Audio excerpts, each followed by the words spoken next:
అనకాపల్లి జిల్లా భారత మాతాకి జై వందే మాతరం అంటూ నినాదాలు చేసిన హోంమంత్రి అనిత ఆపరేషన్ సింధూర్ విజయవంతం చేసిన భారత సైన్యానికి కృతజ్ఞతలు తెలుపుతూ దేశ రక్షణలో ప్రాణత్యాగం చేసిన వీర జవాన్లకు శ్రద్ధాంజలి అర్పిస్తూ తిరంగా ర్యాలీ. సైనికులు వీరోచితంగా పోరాడుతున్నారు. పీఎం, సీఎం, డిప్యూటీ సీఎం ఆదేశాలతో తిరంగా ర్యాలీలు నిర్వహించుకుంటున్నాం. పహల్గాంలో పర్యాటకులను అతి దారుణంగా కాల్చి చంపారు. మన తెలుగువారు కూడా 2 ప్రాణాలు కోల్పోయారు. ఆపరేషన్ సింధూర్ కు 2 మహిళలు నాయకత్వం వహించారు. ఉగ్రవాదుల స్థావరాలపై దాడులు నిర్వహించారు. మనం పాకిస్తాన్ పై కయ్యానికి కాలు దువ్వలేదు. పాకిస్తాన్ ప్రజలపై మనం ఎలాంటి దాడులు చేయలేదు. మన దేశంలో భిన్న సంస్కృతులు, భిన్న భాషలు, భిన్న మతాలు ఉన్నవారున్నారు. మన ఐక్యతను దెబ్బతీసేలా పాకిస్తాన్ ప్రయత్నం చేస్తోంది. 23 సంవత్సరాల మురళీ నాయక్ మృతి బాధాకరం. మాజీ సైనికులకు సన్మానం చేసిన హోంమంత్రి వంగలపూడి అనిత.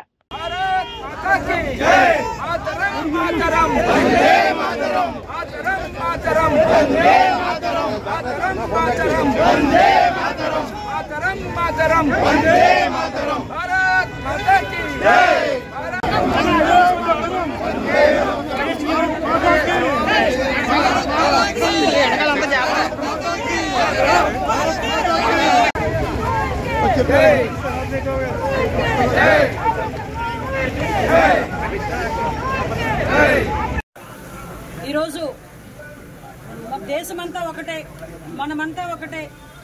అంబేద్కర్ గారు ఇచ్చిన రాజ్యాంగం ప్రకారం ఇక్కడ కులమత భేదాలు లేవు. భిన్న సంస్కృతులు ఉన్నప్పటికీ కూడా, భిన్న భాషలు మాట్లాడుతున్నప్పటికీ కూడా మనందరినీ కూడా లౌకిక రాజ్యం అని చాటి చెప్పేదానికి, అదేవిధంగా ఈ రోజుకి కూడా వీరోచితంగా మన భారత సరిహద్దుల్లో మనందరి రక్షణ గురించి తమ కుటుంబ సభ్యులందరినీ వదిలి ఇక్కడికి మన సరిహద్దుల్లో మనందరి గురించి పోరాటం చేస్తున్న వీర సైనికులందరికీ కూడా ఈరోజు సంఘీభావంగా గౌరవ నరేంద్ర మోడీ, ప్రధానమంత్రి నరేంద్ర మోడీ గారు, అదేవిధంగా గౌరవ ముఖ్యమంత్రి చంద్రబాబు నాయుడు గారు, ఉప ముఖ్యమంత్రి మన పవన్ కళ్యాణ్ గారు ఆదేశాల మేరకు మన రాష్ట్రం మొత్తం మీద, అదేవిధంగా దేశం మొత్తం మీద ఈ తిరంగా ర్యాలీని ఇక్కడ నిర్వహించుకోవడం జరిగింది. దానిలో భాగంగానే ఈరోజు పాయకరావుపేట నియోజకవర్గంలో ఈరోజు బీజేపీ అధ్యక్షులు మన పరమేశ్వరరావు గారు, అదేవిధంగా తెలుగుదేశం పార్టీ అధ్యక్షులు తాతబాబు గారు, జనసేన నుంచి మన నాయకులు అన్న గడ్డం బుచ్చి గారు, తోట నాగేష్ గారు, అదేవిధంగా తెలుగుదేశం పార్టీ మెయిన్ నాయకత్వం అందరూ కూడా ఇక్కడికి వచ్చి తిరంగా ర్యాలీలో పాల్గొనడం జరిగింది. నిజంగా మనందరికీ తెలుసు, ఒక్కసారిగా ఉలిక్కిపడ్డ పరిస్థితి.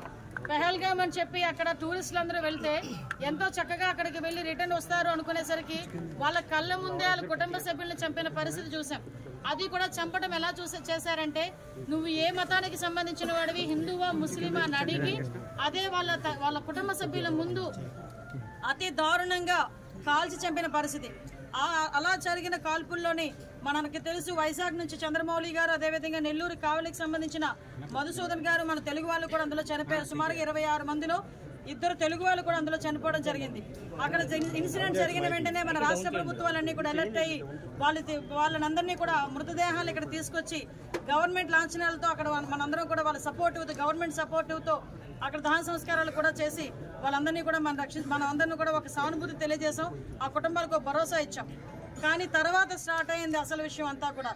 ఏ మహిళల ముందైతే వాళ్ళ భర్తల ప్రాణాలు తీశారో, ఏ తల్లి ముందైతే ఆ కొడుకు ప్రాణాలు తీశారో, ఏ పిల్లడు కొడుకు ముందైతే తండ్రి ప్రాణాలు తీశారో, కంపల్సరిగా వాళ్ళ మీద మనం ఆత్మస్థైర్యాన్ని నింపాలి భారతీయుల్లో, లేకపోతే ఇబ్బంది పడతామని చెప్పి నరేంద్ర మోడీ గారు ఆపరేషన్ సింధూర్ అని చెప్పి ఏర్పాటు చేసి, దానికి కూడా నిజంగా స్త్రీ శక్తిని గౌరవంగా భావించే మన భారతదేశంలో, ఆది పరాశక్తిని దైవంగా భావించే మన భారతదేశంలో ఆడవాళ్ళకి ఆ ధైర్యం ఉంటుందని చెప్పి 2 ఆడవాళ్ళని కూడా, మహిళల్ని కూడా దానికి నాయకత్వం వహించమని చెప్పి ఉగ్రవాద స్థావరాల మీద దాడులు చేయించిన పరిస్థితి కూడా ఉంది.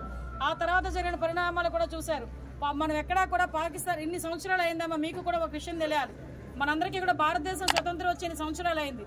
మన భారతీయులు ఏ దేశంలోకి వెళ్ళి ఎవరిని కూడా చంపాలని ప్రయత్నం చేయలేదు. ఇప్పటికొచ్చి కయ్యానికి కాలు దువ్వలేదు. మాకు ఇలా చేయకపోతే మిమ్మల్ని చంపేస్తామని ఎవరిని బెదిరించడం లేదు. మనం ఎప్పుడూ కూడా ప్రొటెక్షన్ మాట్లాడుకున్నాం. ఎవరైనా మన జోలికి వస్తేనే తిరిగి మనం వాళ్ళ జోలికి వెళ్తాం.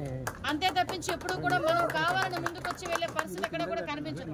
మనం ఎక్కడా కూడా ఉగ్రవాదుల స్థావరాల మీద వేసాం కానీ మామూలు ప్రజల మీద ఏ రోజు కూడా మన ప్రతాపం చూపించలేదు.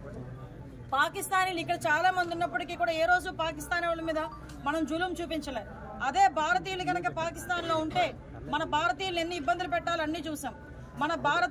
మన భారతదేశం భిన్న సంస్కృతులు ఉంటుంది, భిన్న మతాలు ఉంటాయి. భిన్న భాషలు మాట్లాడే ఉంటారు. ఇక్కడే మనం ఇక్కడ కూడుకున్న వాళ్ళలోనే భిన్న భిన్న మతాలకు సంబంధించిన వాళ్ళు ఉన్నారు, భిన్న భాషలు మాట్లాడే వాళ్ళు ఉన్నారు. అటువంటి భారతదేశాన్ని ఎలాగైనా విచ్ఛిన్నం చేయాలి, ఎలాగైనా వీళ్ళ సమగ్రతను అభివృద్ధిని ఆటంకపరచాలని ఆ పాకిస్తాన్ చేసిన కుట్రలో భాగం. ఇందాక పెద్దలు చెప్పారు నాగేష్ గారు, 1947 నుంచి కూడా పోరాటం చేస్తున్నాం ఇదే పాకిస్తాన్తో. 2016 మనకి అక్కడ 2016లో కూడా మనం సర్జికల్ స్ట్రైక్ చేసుకున్నాం. 2019లో ఎయిర్ స్ట్రైక్స్ చేశారు. అన్ని చేసిన ఈ రోజుకి కూడా పాకిస్తాన్కి బుద్ధి రాకుండా ఏదో రకంగా మనం ప్రొవోక్ చేస్తూనే ఉన్నారు. అయినా కూడా సంయమనం పాటించాం.